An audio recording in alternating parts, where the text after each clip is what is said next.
Hey everyone, thank you so much for being here. Before we kick off this week's episode, just a quick ask. Please don't forget to like, subscribe, hit the notification bell to make sure that you never miss an episode, never miss out on any of the strategies and tactics that we're sharing to help you continue charting your own path to freedom. And if you'd like to go deeper with any of this, we've launched a free Facebook group, which you can join at pathtofreedom.com/group. And we've linked that in the show notes to make it easy for you to find. All right. Thank you again for being here. Let's drop in to the episode. All right. We're live. What's up, everyone? And welcome back to the Path to Freedom podcast. Today, I'm joined by Andy Fuller. Andy is the founder and CEO of Mosquito Hunters. And as we'll find out today, Mosquito Hunters is now offering multiple services beyond just mosquito control. Really interesting concept. And Andy, I know, has a really interesting story. So I'm excited for him to be here and share with us today. Andy, welcome. Thanks, Wes. Appreciate you having me here. Yeah, absolutely. I've been looking forward to it. So, for those watching, you've got your humbug holiday lighting gear on today, which I like. I like it a lot. It looks good. But yeah, there you go. Show the tacky sweater. I'll do my Vanna White thing right here. That's a cool logo. It really is. That's awesome. Thank you. So you guys started as Mosquito Hunters, and would you say that's still the core business? Would that be a good way to describe it? Yeah, today is the core business. It's been our foundation. It's our bread and butter. That's still the majority of revenue that gets generated from that service line. But then we've since realized we have an opportunity to build empires by adding, pest control and holiday lighting as service lines, serving those same customers. Yeah. I like that a lot. And I want to unpack that, because to me, it makes a ton of sense, right? Like, you're building this client base, right, where you're coming back repeatedly to provide these services. Like, you establish trust with your customers, and you clearly can see other services that they have a need for. So I think it's really cool that, you guys are finding ways for your franchisees to keep expanding your business. But before we dive into that, like, tell us a little bit about Mosquito Hunters. Like, how did you get into the business? I mean, you guys have been around for a while at this point, but how did it all kind of start? Did you grow up wanting to be in the mosquito business? I did not, as a matter of fact. I did not have dreams of being a mosquito hunter. It just kind of happened. I'm here in Chicago area. I was living in Chicagoland. I was working in corporate America. I was really frustrated. I knew I wanted to get out. I love the name of your show, Path to Freedom. I wanted that freedom. Yeah. I'm sure you talk to people. I know you talk to people like this all the time that were living this life. I was living this life in corporate America where everybody who I was surrounded by just wanted to get work off their desk. Nobody wanted to build anything. Nobody really took pride in their work. All anyone really ever cared about was getting their bonus and doing as little work as possible. Yeah. I took a look around everybody around me. I took a look up the ladder, so to speak. Yeah. Where I was at. And I said, there's not a single job I wish I had.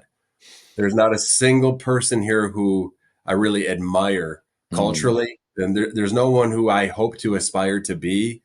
And at first I thought, okay, maybe it's just this company. Then I took a look around and I said, no, this is corporate America. This is exactly what everybody talks about. And I knew I had to get out. And so I had some experience with small business ownership in college with a college painting business as just a means to tuition. Yeah. So college pro painters? It wasn't college pro. It started with College Works, and then I ended up doing my own thing. Okay. It's really interesting. I mean, I don't even know at this point how many like franchise brand founders I've had on this show, but a lot of them did either college pro or something similar in college. Probably at least 12. I've probably had at least 12 different founders on that did some version of that in college. No kidding. Yeah. It's pretty interesting. That's pretty cool. It's funny. It's not as common now. You don't see. No, you don't hear about it as much anymore. But there must have been. I don't know how long ago was that for you? But Yeah, that would have been 2004. Yeah, yeah. Yeah, so it must have been like maybe 90s, early 2000s that there was more of those types of opportunities out there for college kids. Yeah. But I got to say, man, I went to college, majored in business, marketing, took a lot of accounting classes, managerial classes. It all is pales in comparison to what I learned just Yeah, I from believe it. I running believe it. business. That's I wish I could have come across an opportunity like that. I mean, I same thing, went to business school, not like an MBA or anything, but I went to business school and then I went to work for Enterprise Rent a Car, and they have a management training program. And so I did that for about 3 years. And it was similar, man. It was like boot camp for running a business. And once you get to that first kind of managerial level, you start getting paid off the bottom line of your branch. So you have to figure out pretty quickly how to run that thing profitably, or you're making less than you were as a trainee when you started, which wasn't a whole lot in the first place. Really? So it was, yeah, I mean, one of those things. I'm glad I did it. I'm glad I'm not still doing it, but lot of valuable lessons that have transferred over to owning our own businesses. No kid. You said there's a lot of people I've talked to who worked for Enterprise in Yeah, particular, and that was their foundation. Well, you know Eric Martin well, obviously. yeah, yeah, yeah. Eric has a lot of experience early on with Enterprise. I don't think I did know that. How he cut his teeth, yeah. No, He- that makes sense. When and he played like college football, didn't he? yeah, yeah, Yeah. So Enterprise is kind of notorious. They love to hire college athletes. It's not a requirement or anything, but they figured out that because it's they hire a bunch of young kids right out of college, throw them into this like hustle and grind kind of model, and then it's just like the cream rises to the top, right, in terms of these getting these management positions. And so yeah, they would kind of intentionally recruit a lot of college athletes. But no, that makes sense to me that Eric was an Enterprise guy. I'll have to mention that to him. He's been on the podcast and that didn't even come up. oh, really? Yeah, that's crazy. That's a small world. But I guess Enterprise figured out the same thing we figured out a couple years ago too. Anytime you get a college athlete, like you just get a grinder. You get Yep. someone who has the ultimate grit and tenacity, and they'll just kind of work their way through any problem, which is Yeah. just awesome for business. Yeah. It is. It translates well, I think. Same thing with veterans. I mean, a lot of times like a lot of franchise companies realize that with veterans, they've got, discounts for veterans even. Yeah, we do For too. Yeah, for a lot of the same reasons, which makes sense. So you'd kind of gotten a taste of entrepreneurship doing the painting in college, and then Right. went the corporate route. What industry were you in? I was in the elevator industry, Okay. which had its ups and downs, Wes. I'm sure it did. I'm sure it did. I got to use Well, that. another funny story. If people are not going to tune out, just listening us to us reminisce here. But first franchise company I went to work for did home elevators, platform lifts, stair lifts, wheelchair ramps, things like that. So not like big commercial elevators, but that there were some ups and downs with that one too. Yeah, no doubt. so, No doubt. so you got fed up with corporate, realized that wasn't the track you wanted to keep going on. How did Mosquitoes come into the picture? It was just a lot of late night soul searching and just really taking time to think about what do I want to be doing. You know, I was surrounded by people who were 40, 50, 60 years old. And I thought that's coming for me eventually. I don't want to be here. I don't want to be in this world by the time I get to those ages. I just Yeah. don't. And okay, I don't want to do that. So what do I want to do? I went through a long list, a lot of Google searches, and just started creating my own list. And I knew I wanted to be in home services. Home services have great gross margins, Mm-hmm. but I wanted home services that was recurring revenue. A lot of home services are not. Painting Yeah. is not. The Yeah. problem with painting, if I do a great job painting your house, you don't need me again for 10 years. So I didn't want to do that. I wanted something where we keep coming back again and again. I built great relationships. I was thinking back to those days of painting in college and all the relationships we built. And it's like you really have this bond with a customer. You get along well, and you say, "Okay, bye. See you later. See you Yeah. later. See you in 10 years," which is Yeah. And probably hopefully never. they refer someone to you. But in terms of their ability to be a customer again, it's pretty unlikely. Right. But then on the other hand, I guess that's one thing I took positively from the elevator industry is, that is a never ending relationship. As long as that building exists, it will have elevators. And as long Yeah. as they have those elevators, they need to be serviced. And so there's this really healthy relationship between the vendor and the customer there. And I thought, I want something kind of like that, but Uh-huh. with the homeowner. And so started thinking about what kind of problem is so pervasive that you can continue to solve a problem over and over and over again. And then there were other things. I wanted to be in an emerging space, something where there was opportunity to differentiate rather than just come up with the lowest price in town. Yeah. Which in overly mature industries like elevators, that's a big temptation, is this race Sure. to the bottom. I didn't really want that. I wanted something that was more emerging. I wanted something where I could learn enough to be dangerous in a reasonably short period of time. I didn't want to have to go back to school. I didn't want to be an apprentice. I just didn't have any more patience at that time Yeah, in my you're ready to career. figure something out and get to work on it. So Right. what time frame is this that you actually launched Mosquito Hunters? So we officially launched it in 2014. Okay. Yeah, here in Chicagoland. And I did it as a moonlighting affair for a couple of years. I still kept my day job. Yeah. I used those proceeds to seed the business early on. Sure. Yeah. I mean, Not something I would advise most of the time in most instances, but yeah, it's one of those things, man. It's that's the conundrum, right? What do? You leave a good paying job and go all in on something, and or do you kind of just hustle for a few years and use the job, like you said, to help fund the startup. So what was the mosquito industry like back in 2014 compared to what it's like now in oh, I terms mean, of just consumer it, awareness, number of companies, number of options out there for someone? it was the wild, wild west. Yeah, Nobody had ever heard of mosquito control. I mean, I really, remember, in 2014. Okay. yeah, yeah. I mean, there were some people that said, "Oh, yeah, I've heard of maybe Mosquito Squad," and that was right when Mosquito Joe was starting to come out. But Okay. about it. True Green hadn't figured out to start offering the services. None of the pest control companies were offering the services. It was like I would hear multiple times a month people would say, "You should go on Shark Tank. This is brilliant." Like they thought I Really? invented the idea of mosquito control. I didn't. Really? Yeah, like people had never heard of this before, and it So was like that for a few years.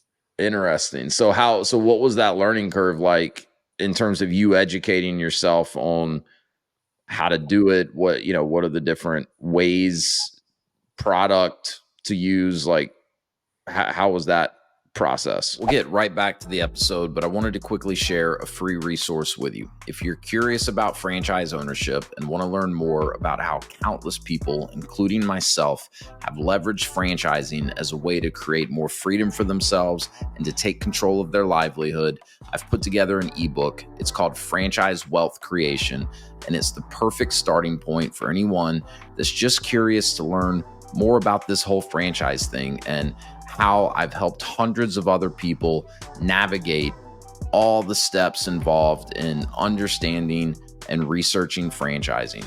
So click the link in the show notes, fill out a short form. I'll send you the ebook. I think it's a great starting point if you're curious at all about learning more about franchising.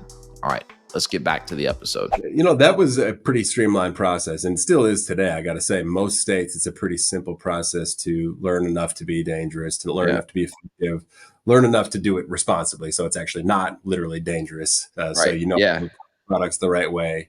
Yeah, and now the technology has gotten better and better. When I say technology, I mean like mosquito control technology. Mhm. There's green products that work very effectively, stuff that nobody had ever dreamed of 10 years ago. Yeah. That keep mosquitoes away for weeks and weeks at a time.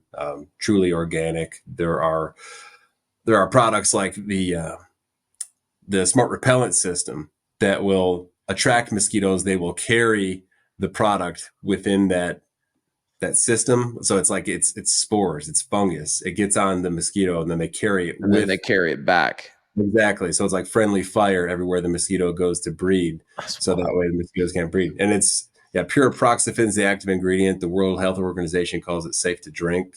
And it's fungus. Like it's totally natural Huh. otherwise, which is pretty cool. That So, is cool.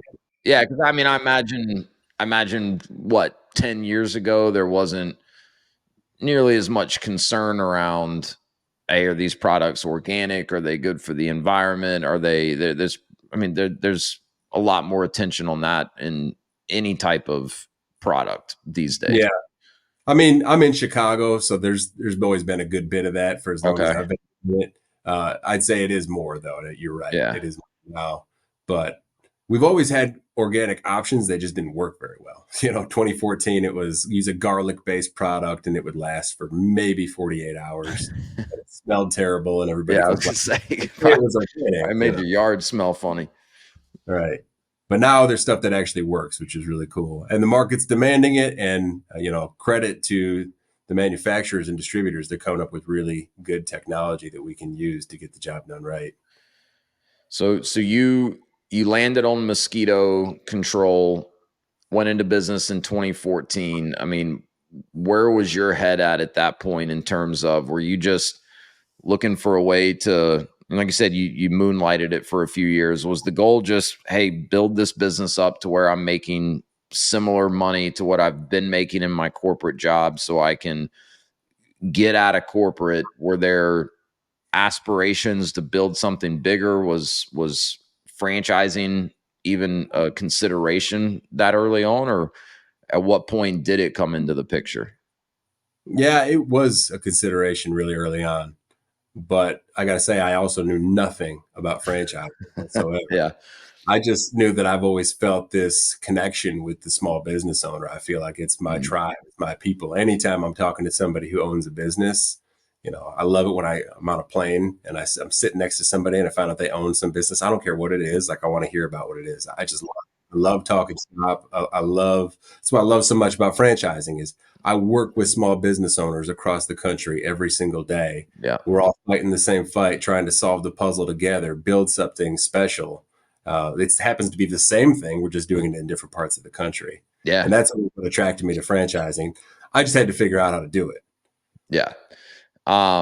Yeah, well, there's a lot to learn. And but it's cool that you at least had some of those thoughts in the very beginning, because I imagine, to some extent that had an impact on how you started building the business out, knowing that, hey, this is something that I'd love to be able to show other people how to run this business one day as well. Right. So kind of fast forward a little bit. What did growth of Mosquito Hunters look like? You guys are part of the Happy Nest family of brands now. Like, what transpired between 2014 and when you guys linked up with Happy Nest and kind of to this point today? Sure. Okay. So started franchising officially in 2016. We saw that, we were having a lot of success in Chicago. It was resonating. It was connecting. We knew that there was demand that was out there. We saw that there was space. There was only Mosquito Squad and Mosquito Joe, and that was about it. So started awarding franchises in 16, growing. It was around 16 where I got introduced to Scott Frith, the CEO of Lawn Doctor. Lawn Doctor is also a part of Happy Nest. And Yep. we ended up forming a really great friendship. He's been in franchising his entire life. His father, Russell Frith, is in the IFA Hall of Fame. He was the CEO of Lawn Doctor for 25 years, just brilliant mind. And Scott's a brilliant mind in his own right. And I was able to just learn so much just by having Scott as a friend and having somebody who'd be willing to call me and just ask how he can help. He was just extremely generous. You Yeah. had a call with Scott not too long ago, right? Yeah. Scott's been on. And he's genuinely a good guy, and like, I mean, same as you, right? I think he's just got a passion for small business owners, and we'll chat business with anyone. And like, franchising's always blown my mind, since I got involved 10, 11 years ago, like how willing people are to help each other. Even if they're not part of the same organization. On paper, they might even be competitors of one another. Like, people, for the most part, are very, very willing to share ideas, talk, brainstorm with you. I mean, it's a really interesting community to be a part of. It's a special thing for sure. I was just on a call earlier today with a group of other franchisor CEOs, Yeah, and awesome. like everybody, we have a new topic every month, and somebody just shares, "Hey, I'm doing this. What are you guys doing?" And somebody else shares, and I've never seen an industry like that where people are so open and willing to lift each other up. Yeah, yeah. But The each of us the win when franchising does well, in the big picture. That's what the smart CEOs understand. Yeah.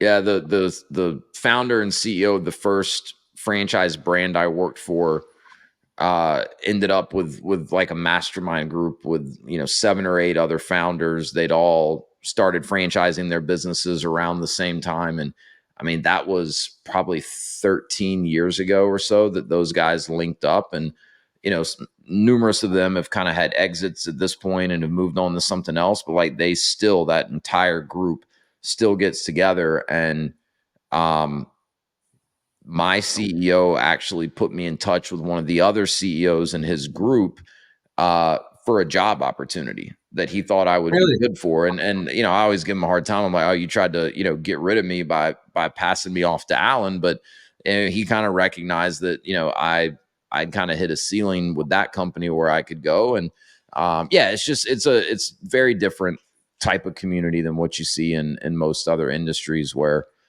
people are kind of just looking out for themselves and their own interests. But Everyone can see a bigger picture here. It's like in yeah, other industries, people are a bit more short-sighted. I think so. Yeah, yeah. I think there's something to that. So Scott kind of became a friend and a mentor to you. But were you guys talking about partnering up at that point, or did that come Not, later? not really. The kind of more came later once we knew that it would be a good fit. And it was 2018 where we ended up coming together, and that was the beginning of what ended up being called Happy Nest. And it was at first just mosquito hunters and lawn doctor, and that was it. And then in time, uh, Ecomaids came into the fold, and Elite Window Cleaning and Sparkle Squad, and we had brands getting into holiday lighting. And it's been an amazing ride so far, but I also know exactly where we're going with this, and I know that we're just getting started. It's pretty cool. Um, yeah, it is. I mean, I told Scott, from my perspective looking in, I like that you guys are seemingly very calculated with how you're growing and expanding, and you're not moving so fast that someone like me who's in a position to be recommending different franchise companies to people, like, sometimes you get a little weary when you see these companies that are acquiring 3 or 4 brands a year, and just running so fast, and you just hope that they can support the franchisees the way they need to. Like, you guys seem like you're just doing it very intentionally, which I think is good to see. The object of the game is we're trying to help franchisees build as successful businesses as they can. And for some, it depends on what their goals are. It could be 6 figures, could be 7 figures, whatever it is. They have their own goals that they come to us with, and we want to facilitate that as best as possible. So the Yeah. object of the game is not get as many locations on the map as we can, and it's not ring the bell or ding the gong as often as we can. Put points on the board. In that sense, points on the board for us is help franchisees build the kind of businesses they want to build. Well, and to some listening, that probably sounds like a no-brainer, but that's not the case with every franchise organization out there, and it's certainly not the case with some of these big conglomerates that own a bunch of brands under one umbrella. You know, I've seen it firsthand where if you're a franchisee for a brand that's just one of many brands under common ownership, it can get so big that individual franchisee profitability and satisfaction doesn't matter. They're just playing this game with EBITDA, and it's almost like arbitrage, where they're they know they're going to sell in 3 years, 5 years, 7 years, whatever it is. It doesn't really matter. And you know, that's the complete opposite of like what most people are looking for when they set off down the path, exploring small business opportunities, franchise opportunities. So, that by no means do I want people to think that's like the norm in franchising, but what you said for you guys, the name of the game is franchisee profitability, and helping facilitate your franchisees hitting the goals that they have. That's when franchising really works. That's what it should be all the time. No doubt. It Yeah. doesn't do So us any good to put somebody in business and not have them build something big. Like I say this to franchisees at Discovery Day. Like I'll say this early on, like we do our jobs because we want to be good stewards of your business. We want you to do well, but selfishly, we want to make money. yeah. And the only way we make money is off of royalty when you grow your business. So Yep. if you start this business and you don't grow it, if you fail, that's not just your problem, that's our problem. Yeah. You've invested into us, but we've invested into you. We've taken this territory off the map. We've gone through great expense to bring you on board.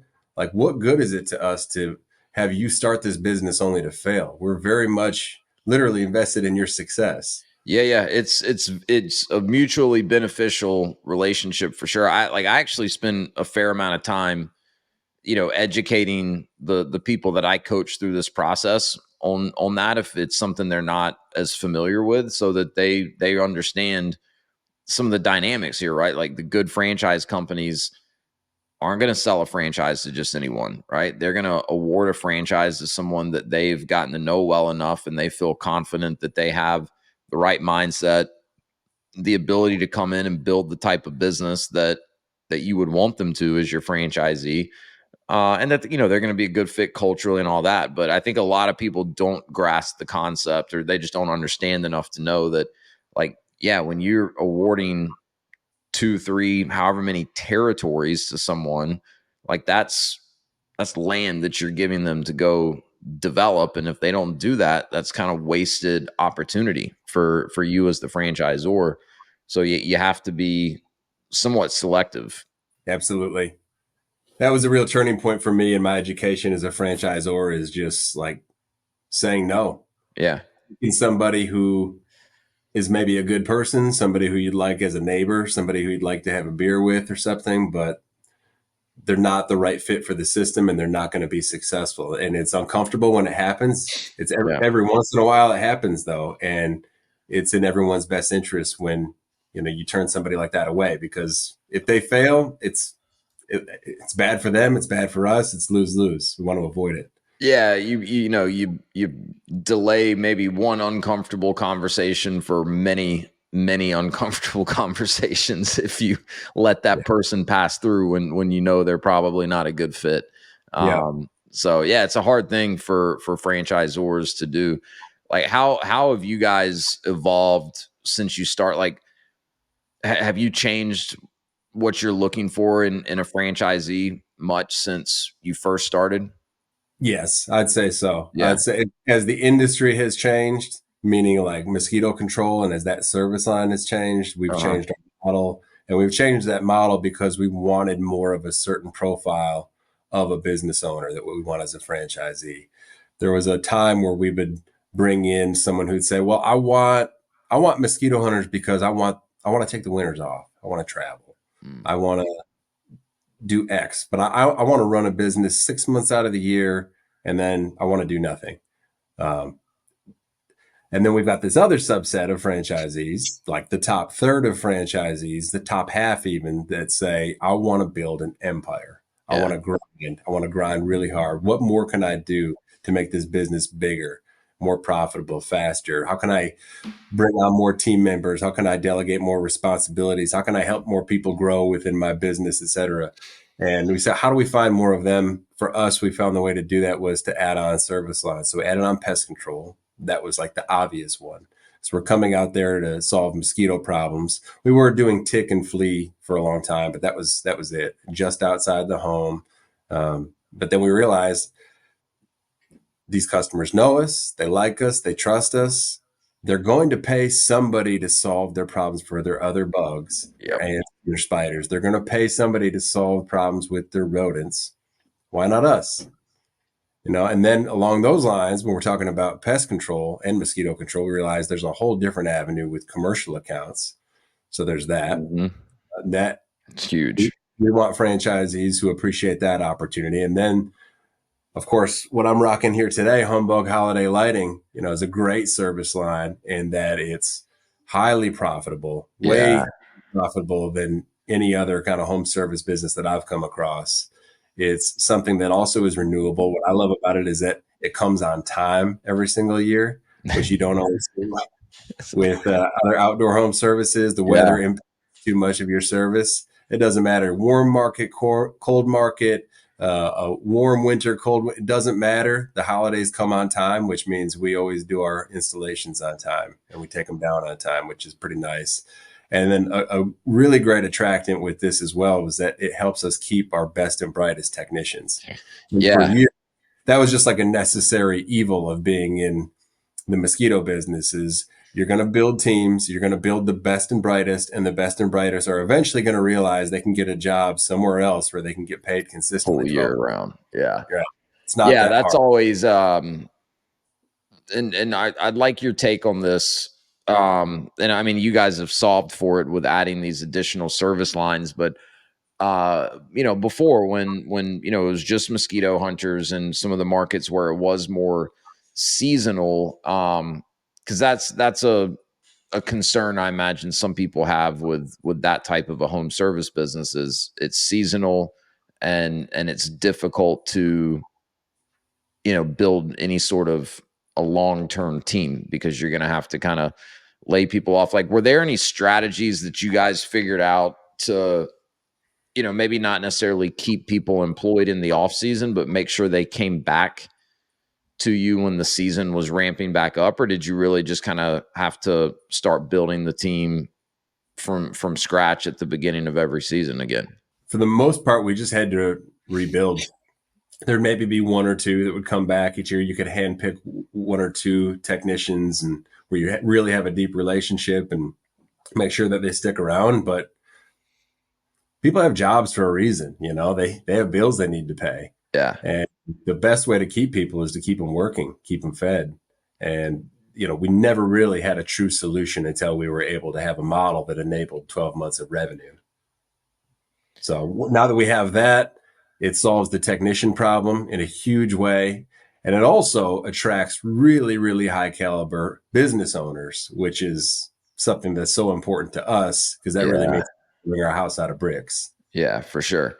So you were telling me before we started recording, you guys have been piloting the holiday lights for a while, but now going into, I guess, what, the 2024 holiday season, most, if not all of your franchisees are going to be able to provide the holiday lights.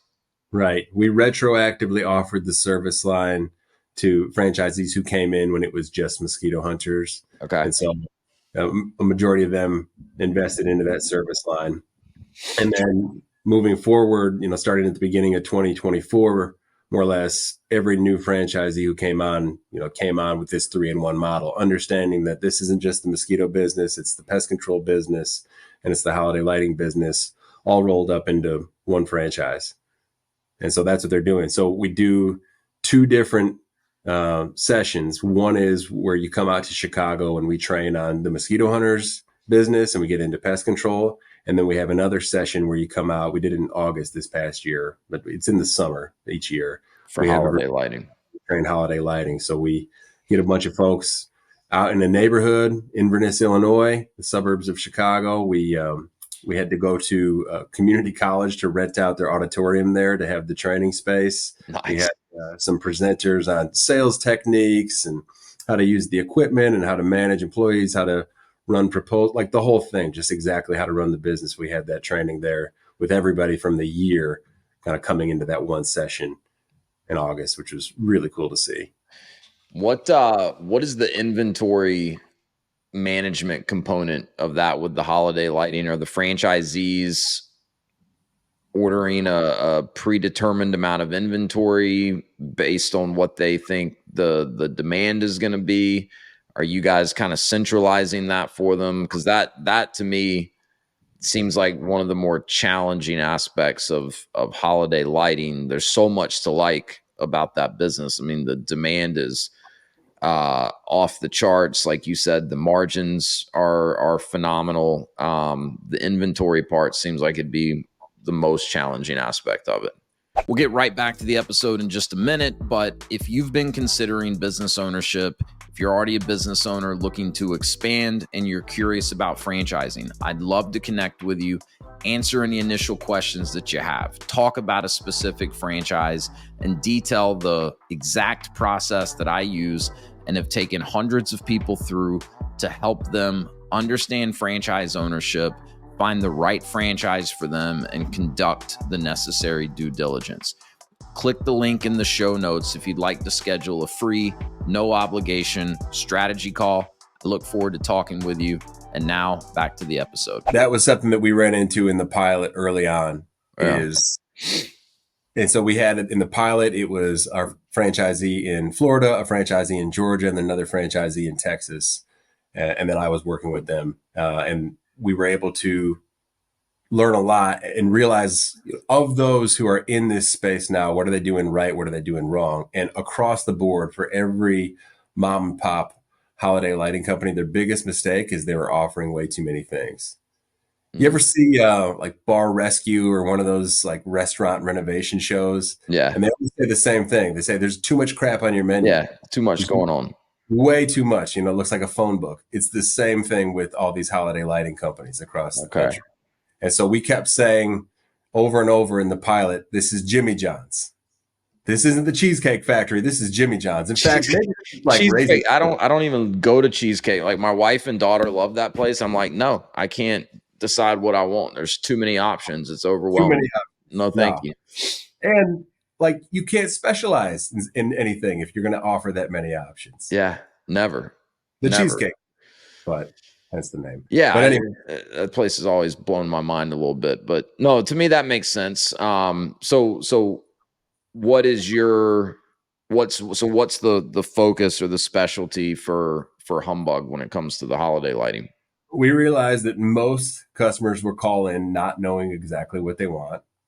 And they say, well, what do you suggest? And they're looking for really an advisory type sale. And most people are really happy with one of three kinds of lights: red, bright white, or warm white. And so that's what we offer. Red, warm white, bright white. That's it. And for most customers, that's great. And when you suggest it and you can show an image to the customer and say, here's your house. Now here's what your house would look like with all these lights on it. You can do a rendering for them. You can get them really excited about it. They see how great it can look. And that's it.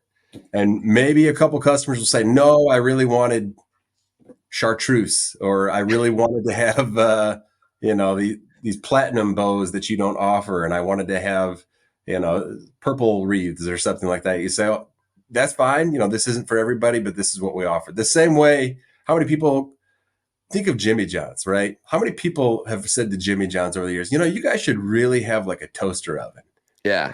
Why don't cheeseburgers? Why don't you do cheeseburger? Why don't you guys do a meatball sub? You've already got the bread. Just do meatballs. At a certain point, very intelligently, they said, no, like that's not who we are. Yeah. We know who we are. Our North Star lane, and we're staying in it. Exactly. And so that's us. And what we found is that this is what most customers want. We lose a few leads every year where someone says, well, if you can't do purple, whatever, then that's not for me. That's fine. Go to the mom and pop that will create a customized package for you. We'll still custom cut the lights. It'll still be bespoke. But because we have a really limited offering, it's a much simpler business to operate. And the inventory is much simpler, more basic. We can supplement the needs on demand. So we start with, going back to your original question, we start with a really limited inventory, a few $1,000s. Somebody wants to build up a semi-large arsenal. We're talking, light 5 figures for having the inventory for lights. But what's so special about holiday lighting is we need a 50% down payment before we're going to schedule you as a customer. Right. So you start selling in July, Yeah. August, September. Everybody who signs up gives a 50% down payment. That's what puts them on the schedule. That 50% down payment is your cash flow Yeah. to get additional To inventory go as you get need. your inventory. Yeah. Yeah. I mean, it's kind of mind blowing how early the sales for that can start. Like if you're, I mean, we're in what, early October now. I'd imagine some of your franchisees are already booked up for Christmas holiday lighting, because if people are paying that kind of money for them, they probably want them by Thanksgiving or shortly after, if not before. And And it's surprising how many are willing to get it installed earlier. Just by saying we suggest doing this earlier. And that's part of the game for installs, is try to get your schedule filled up as early as possible, because of course everybody wants it done in November. If right, everybody says I want it done, right before Thanksgiving or right after Thanksgiving, but I was shocked how many customers will say, "Yeah, sure, fine, come out in October. That's great."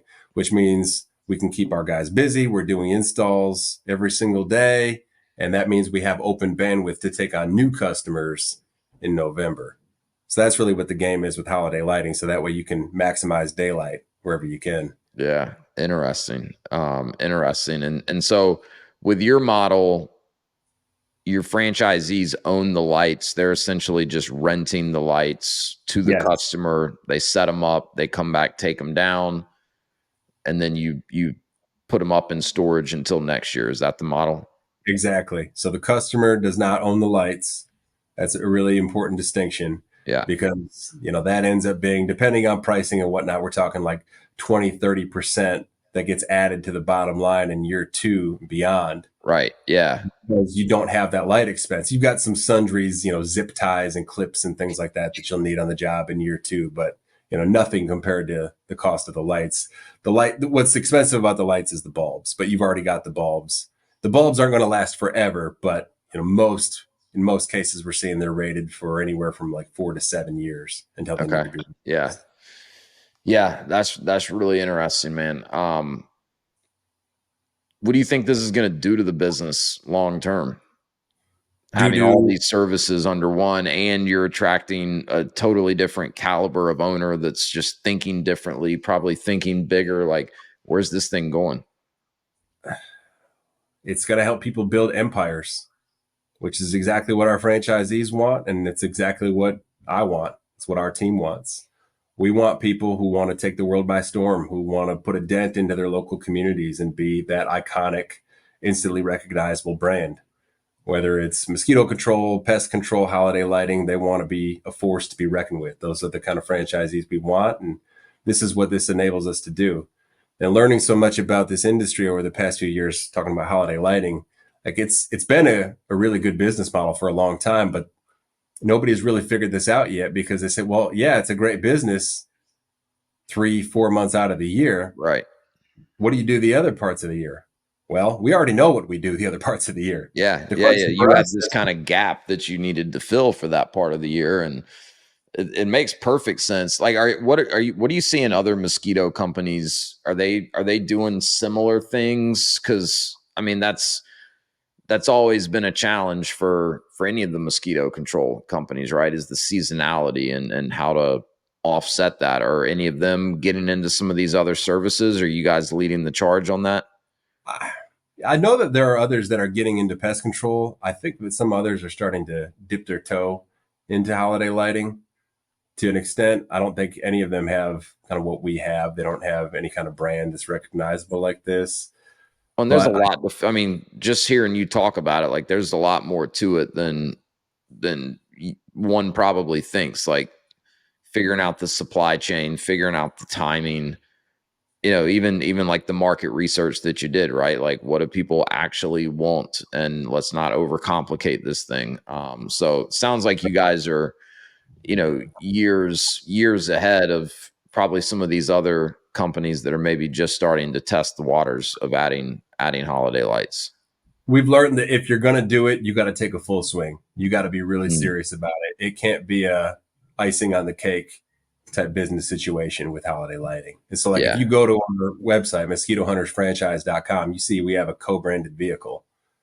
It's Mosquito Hunters and it's Humbug Holiday Lighting. We're getting brand recognition 12 months out of the year because we want to be that instantly recognizable, iconic brand in the community. And it's just a different strategy than what the others have taken. Yeah. Yeah. Yeah. It seems like it. It's not just a kind of an afterthought for if you want to do it because you're not very busy, but it's like, hey, this is three legitimate standalone businesses under one brand, which is a great opportunity for franchisees. I'm not surprised to hear that you're attracting a different type of candidate these days with that. Yeah, no doubt. Yeah, it was a couple of years ago where we really just started saying no to the hobbyists or the ones who said, I really want to take the winters off.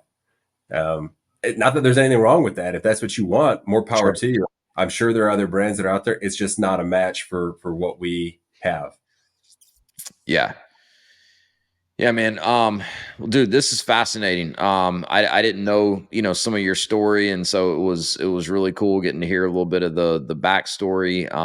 You guys clearly very very genuine about your mission to help your franchisees build empires and reach their goals, and that's pretty cool. So for me it's been a lot of fun kind of getting to know all you guys at Happy Nest a little bit better through doing these podcasts. I think we've had pretty much everyone on at this point. So That's like what cool. you guys are doing. Three brands in one with Mosquito Hunters, Pest Control, and Humbug Holiday Lighting. Where can people go if they want to learn more about services from a customer standpoint? See about getting their house decorated for this holiday season if it's not too late already. It's not too late. Check out humbugholidaylighting.com. That's our consumer facing site, or humbuglights.com. Check out mosquitohunters.com. And if you're interested in more about the business itself and franchising, check out mosquitohuntersfranchise.com. And that covers both Mosquito Hunters and Humbug. Awesome. We'll put all that in the show notes to make it easy for people to find. But Andy, thank you so much, man. Really appreciate it. Thanks for having me, Wes. You got it.